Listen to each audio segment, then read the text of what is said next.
Hi, these are my May book reviews. I read quite a few books in May, so I'm going to go through them pretty quickly. RX by Rachel Lindsay, a graphic memoir about a woman who is diagnosed with bipolar disorder and works in marketing within the pharmaceutical industry, developing ads for different mental health medications. She is later hospitalized for mania, and I loved this graphic memoir. I felt like the artwork really got across, like, the ways in which mental illness affect one's thought patterns and perception of oneself. I recommend this very much. Pale Fire by Vladimir Nabokov. This follows a poet named John Shade who writes a 1,000-line poem called Pale Fire, which is in 4 cantos. John Shade, the poet, this character dies in like the first 10 pages, and the rest of the novel is the poem, the Pale Fire poem in 4 cantos, as well as this creepy neighbor who writes all these notes on the poem and somehow gets a hold of the manuscript after John Shade has passed. The twist at the end didn't really get me, and also Vladimir Nabokov's writing style is verbose. I feel like he says very little with a lot of words.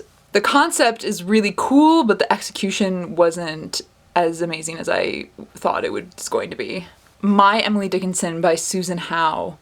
This is a creative, critical, sort of long-form essay on Emily Dickinson and how she was influenced by Shakespeare, Emily Bronte, and Robert Browning. It's written almost in a constellation-like way, or in a collage-like way. Oftentimes Susan Howe will break the common form of an essay. She especially focuses on My Life Had Stood a Loaded Gun. It definitely didn't feel purely academic. Together and by Ourselves by Alex Dimitrov, a collection of poetry. The poems in this book are kind of slow going, but in a very good way. There are a lot of moving parts within each poem, but they all come together in a really satisfying way. Here's a line from the book. The world, yes, is turning. It's like a fast date. Who is Vera Kelly by Rosalie Connect. This is a spy novel that's very character-driven and not very suspense-oriented, necessarily, about a woman in Argentina in the 1960s who is a spy for the American government. I flew through this book really quickly. I thought it was an enjoyable read, but I don't have that much to say about it. The Gift by Lewis Hyde. What stands out to me the most about this book is its discussion on genius and how in today's world we often categorize geniuses as celebrities. But Lewis Hyde makes the argument that genius is actually a very private affair, and the ancient Romans would make offerings to their own genius on their birthday as a sort of guiding spirit. The book as a whole is a meditation and discussion / analysis on gift economy as it relates to capitalism and where capitalism fails and where gift economy doesn't, and vice versa. It's very academic, and it can verge on very dry, but ultimately I felt that the overall ideas that were driven in the book were really inspiring and interesting. Next two are poetry collections that I'm just going to review together. They're both by Lisa Robertson. I love Lisa Robertson's writing. There's something so hypnotic about it. The ones that I have here are Debbie and Epic and The Weather.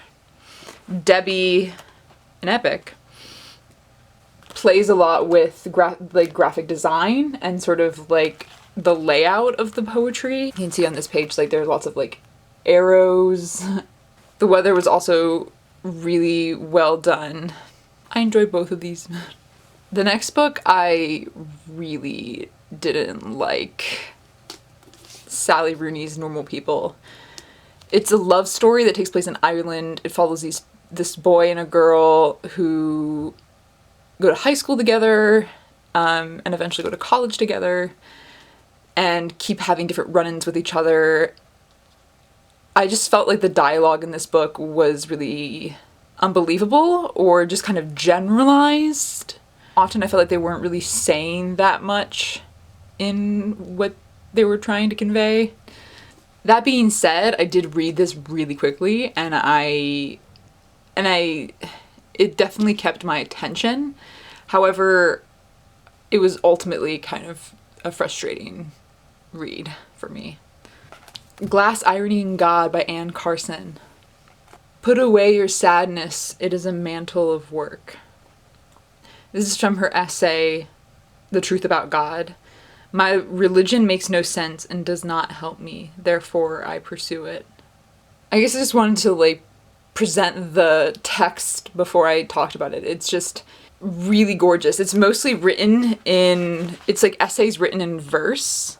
It's not my favorite of Anne Carson's work, but it's still incredible to read and to witness how she ties together all these different strands within her essays.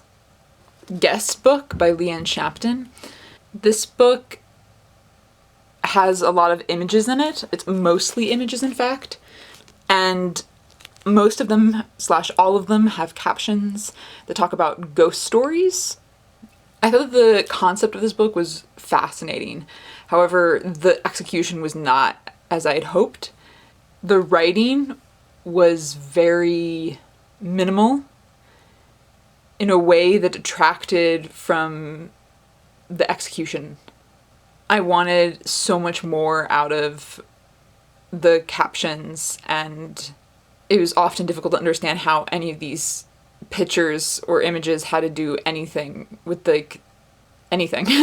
A lot of the images and pictures seemed really random or seemingly random, and I couldn't pull together or recognize why Liane Shapton was including particular material within this book.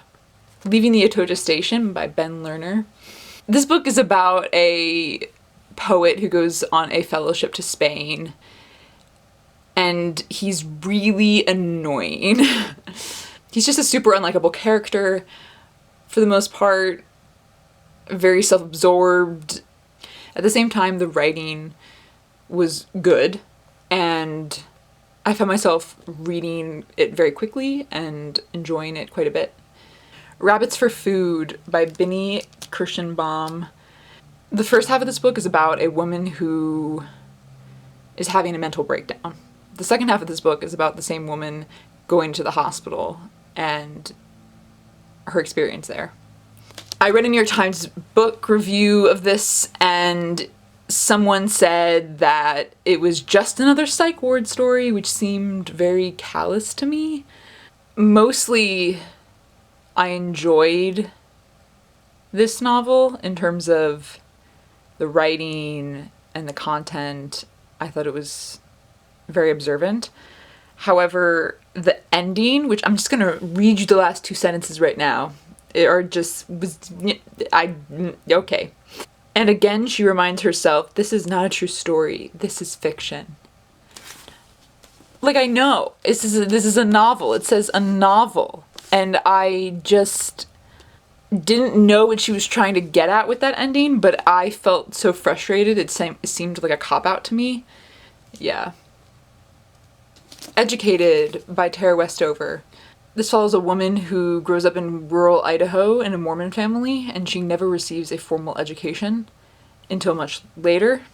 The way that she conceptualizes an education is really important and thought-provoking. I thought the writing was incredibly compelling, and the story was jaw-dropping. Spring by Ali Smith. This novel is sort of in 3 parts. The first is about a man who's a filmmaker. The second is about a woman who works in a detention center for illegal immigrants in the UK. And the third section is about a 12-year-old girl who's very mysterious. All of the different threads end up connecting, and it's very satisfying to read because Ali Smith's writing style is magnificent. This is part of her seasonal quartet. The first book is autumn, the second book is winter, and this is the third book, spring. However, they're not... The novels themselves aren't connected. They are all standalone novels.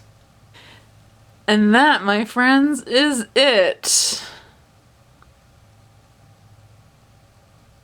Yep.